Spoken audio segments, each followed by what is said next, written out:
Frustava anche la figlia minorenne con la cintura dei pantaloni e da anni terrorizzava la moglie con botte, minacce di morte e umiliazioni.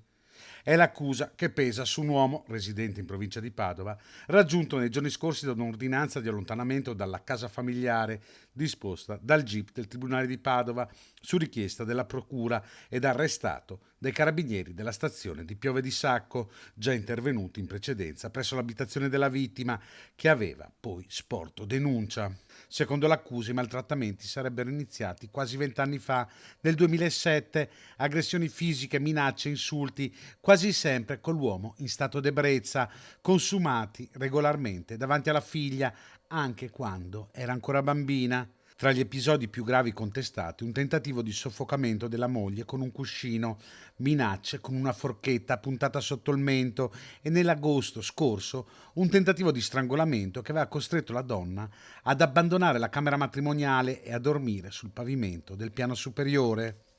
Nel mirino dell'uomo sarebbe finita anche la figlia sin da quando aveva appena 6 anni. Ogni volta che la bambina tentava di difendere la madre, scattavano schiaffi, spintoni e frustate con la cintura dei pantaloni, violenze che si sarebbero ripetute nel tempo, lasciando segni profondi.